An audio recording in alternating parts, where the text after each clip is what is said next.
Good morning, everyone. How are you all doing today? My name is Mr. Edward, and welcome to Cherubland. What has been going on? It's been a lot these first few weeks of school, hasn't it? Moving around and shaking, and lockers, and lunch, and homework, and friends, and PE. It's much different than this time last year. It's a breath of fresh air, even through the mask. We've got a lot to be thankful for. We could thank God for family. We could thank God for His word that guides us, His protection, so many other things. We don't have to say, oh, this ain't, that ain't. We could be grateful. We've learned that so many times here in Cherubland. We could take it with us wherever we go. We don't just have to stop doing whatever it is we talked about for that month. We actually learn as a life lesson. So we put it into practice every day. That brings us to what we could talk about this month. What do y'all think it's all about? So last month we talked about wisdom and digging deep for it, finding out what you should do and doing it. Now we found out what to do, and we're in the habit of doing it, or are we in the habit of doing it? How often do we find ourselves knowing what to do and maybe dragging our feet, or maybe making an excuse why we can't do it, or why it's not time, or putting something else in front of it, or just getting caught up on doing something we rather do at that time? It's not that what we're rather do or find ourselves rather doing is not something that maybe we even should be doing, but we should be doing something else more important at that time. So all month long, this is what we'll be talking about. Check it out. Initiative. Seeing what needs to be done and doing it. Initiative.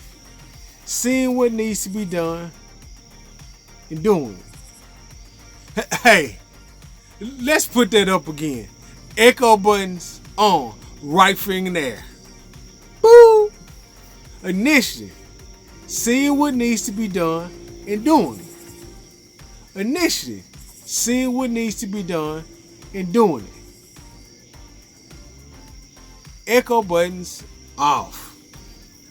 Hey, it sounds like a big word. Sounds like a grown-up's word. But it's not. It's a 5-year-old word. It's a 6-year-old word. It's a 7-year-old word. 8, 9, 10. That's where it starts.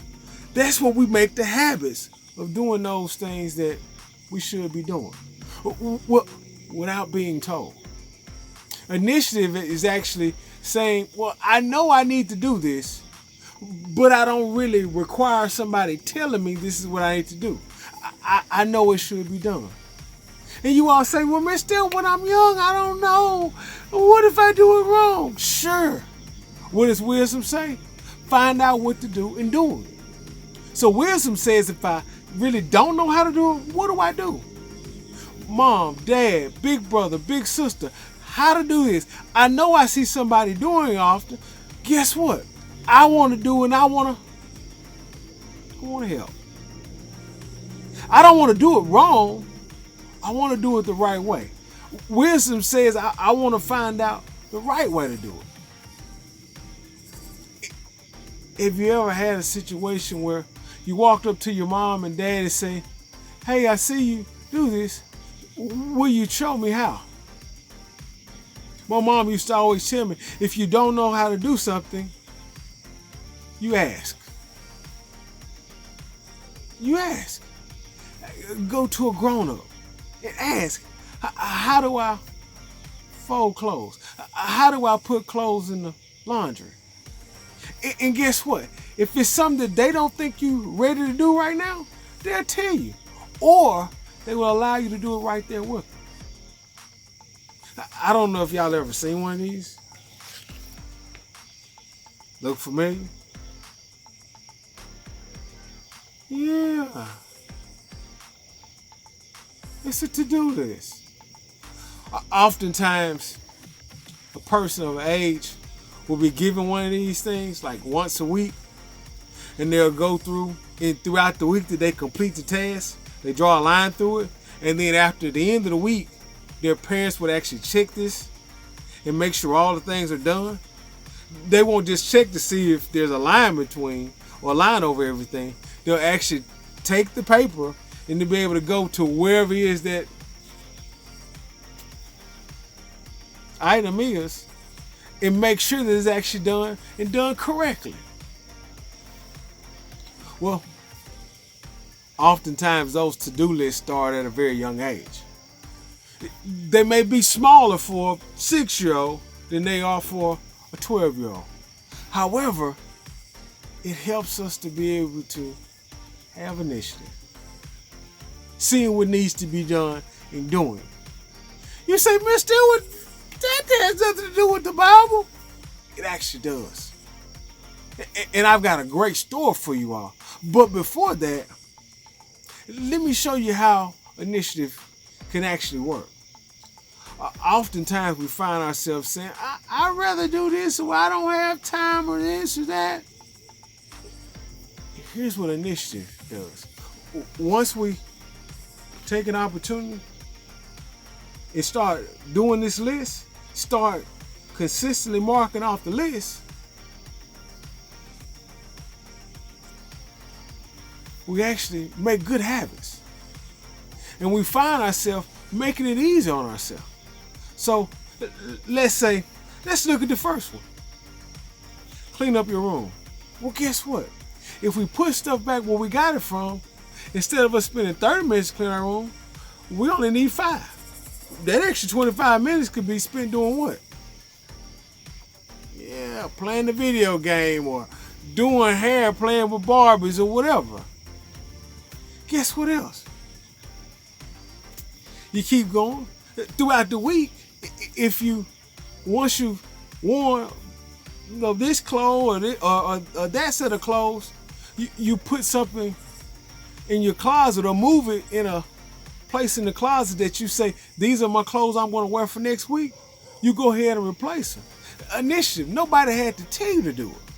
If you go ahead and do it, guess what? We can mark that one off too. We don't have to worry about getting our clothes ready for next week at the end of the week. Yeah, we've got several other things on our list, but look how we're able to knock it out. So what do we do with our extra time? Yeah. Here's what. Check this out. Let's look at the memory verse. Work at everything you do with all your heart. Work as if you were working for the Lord. Colossians chapter 3, verse 23. Let me say that again. Work at some things. No, work at everything you do with all your heart. Work as if you were working for the Lord. Colossians chapter 3, verse 23.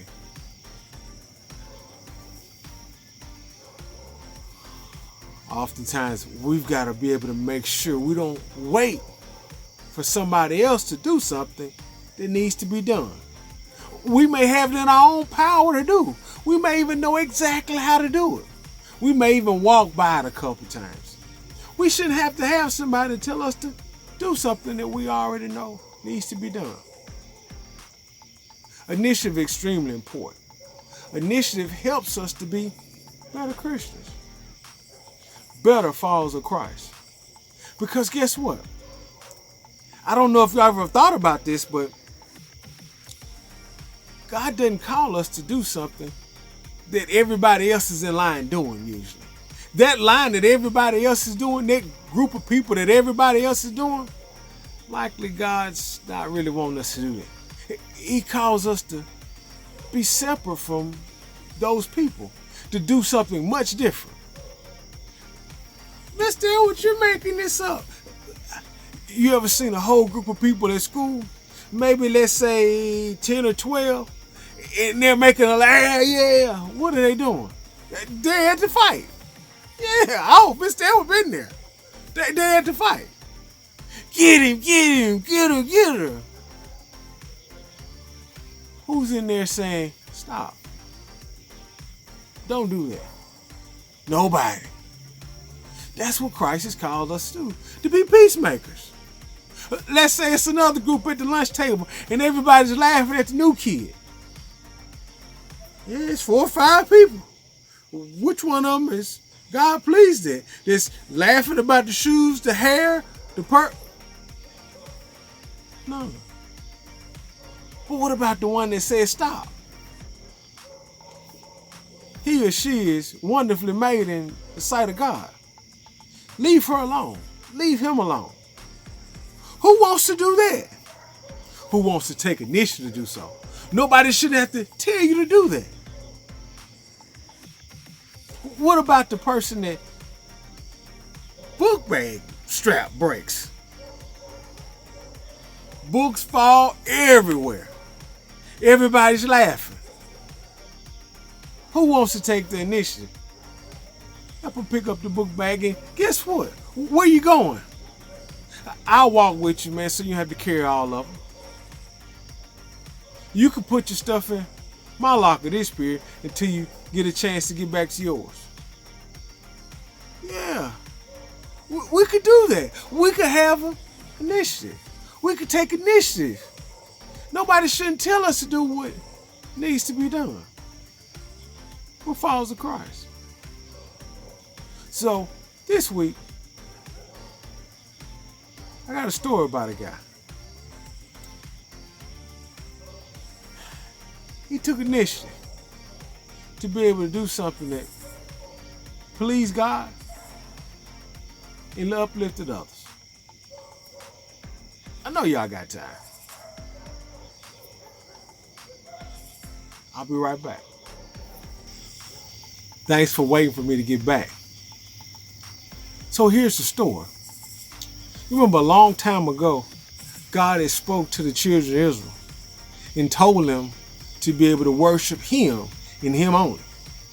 And he told them time and time and time again, he sent prophet and king after another, telling them to be able to follow the ways of God and not the ways of those other nations. The same way your parents tell you, do what we tell you to do, not like she does or he does when y'all get to school. Here's what happened to the children of Israel. Because of God's love, he needed to be able to show them the importance of following his directions. So God allowed an enemy to be able to come in and take over Israel. And I mean, take them over. The Babylonian Empire came down and totally dismantled the kingdom. Burned the city, took the women and children out, killed the men, killed the babies. Yeah, it was rough. It was rough. Mr. Edwards not going to tell you that whole story, but the Babylonians took the majority of the people back to Babylon. And they had to stay there for 70 years. He didn't take them all because God's word said that he would leave a remnant there. So there were still some people that stayed there. Usually those were the people that really didn't have anything. It actually showed how the children of Israel, while they were there before this exile, they probably treated the people that were left there really bad. So they were taken off while the people that they treated so bad got there and to be able to keep the land.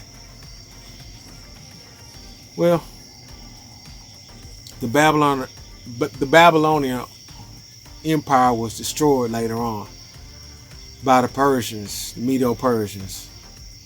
And guess what happened? It's a guy named Nehemiah. He was actually what is called a cupbearer for a king. The king was named King Artaxerxes. Well, a cupbearer is basically just what it says, but a little bit different. Anything the king would drink, it could potentially poison him. Because the king didn't have all friends. He had enemies everywhere. So it may be somebody that says, hey, if you poison the king's drink, we'll give you $50 million or whatever amount of money. So that person could put poison in the drink and kill the king, get the money, so and so. So they had what is called a cupbearer. And the cupbearer, which is Nehemiah at this time, he was supposed to drink whatever it is the king would drink before the king drank it. So if it was a poison in there, then Nehemiah would be poisoned to death and he would die and it wouldn't kill the king. Well, to have that position, you've got to be, a pretty good friend of the king, don't you? Yeah, to risk your life with every sip to protect the king. So, Nehemiah served the king as a cupbearer. But all the while, he would get a report back about how things were going back in his homeland. And he got a report that said that things were really, really bad. Now, when the Babylonians came in, as I said, they took people out, babies, and they burned the city. They took the stuff out of the gold cups and everything out of the temple. And they burned the city, and they also burned the city gates. Well, the important thing about the gates are this. When a city has gates, it's a protection. In the book of Proverbs, it says, a man without self-control is like a city without walls. That means that people can come in and out of it and take whatever they want at any point in time. Nothing preventing it. We can't be like that. We've got to be able to have self-control. But guess what? The city of Jerusalem was torn down. And the walls were burned. That troubled Nehemiah. It troubled him a lot. Because that was a very, very important thing. Because the people had to have protection. You remember, the children of Israel were taken away, but those other nations that they had already beat up on a long time ago, they were still around. So it's very likely that those people were coming in there doing whatever they wanted to those people. So Nehemiah goes in front of the king. If y'all ever, want to spend the night somewhere or knew y'all did something wrong, you come in front of your parents moping around. And they say, "What's wrong, baby?" What you say? Nothing. Knowing all the while there's something wrong, you just want to see and get their full attention. You want to get them to really buy into what you're going to say before you say it. That's really deceptive, really. But Nehemiah didn't do that. Nehemiah had a countenance. But what King Artaxerxes asked him, what's wrong, Nehemiah? Why does your countenance look so sad? He told him right out there. Right out. My people, they're over there in the city. It's already been burned and torn up. But the city walls have been burned. I would like to be able to go and to be able to rebuild the city.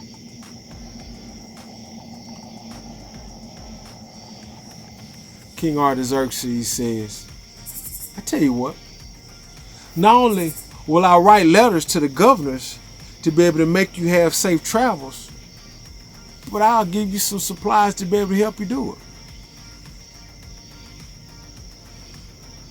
Nehemiah goes back. And just like anything else, these people were beat up. Oh man, you talking about beat up.